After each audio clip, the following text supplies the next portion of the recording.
And medical expert Dr. Marla Shapiro joins us now with more. People are paying a lot of attention to this because of any kind of previous association, and everybody wondering what is causing all this. Right, we're seeing a rise in autism, and we've seen a lot of research this year that we've reported on looking at in utero exposure, so something that the mom is exposed to, that the baby is exposed to, that leads to some type of adverse outcome. And in reporting this study, we want to make clear that for women who are depressed and need to be medicated during pregnancy, the take-home message is that, not all women should be stopping their antidepressants the same way that not all women, should not go on antidepressants who are severely depressed, because depression in and of itself is a risk factor to the fetus. We know that depression in and of itself and stress can affect the neuroplasticity, cognition, the way things grow in the baby as well. But having said that, this study looked at a fairly large group over a long period of time, 145,000 offsprings in Quebec, and followed them to look at is exposure, particularly to selective serotonin reuptake inhibitors, SSRIs, if you will, we've talked a lot about those as an antidepressant, or using more than one antidepressant during pregnancy, is there a link between autism? And that's what they sought to look at. And what they found was that use of antidepressants in the year prior to pregnancy or the first trimester did not have an association over the numbers we typically see in the background noise of a general population.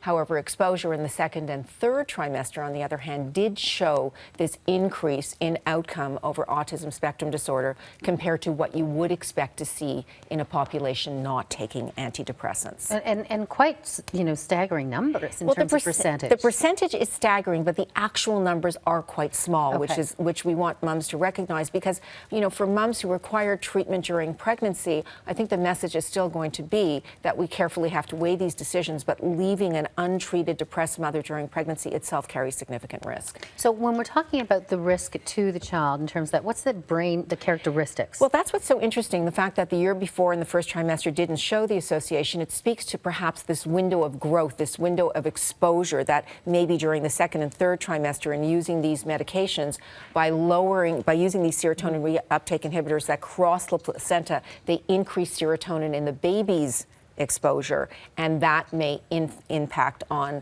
the way the cerebral cortex grows.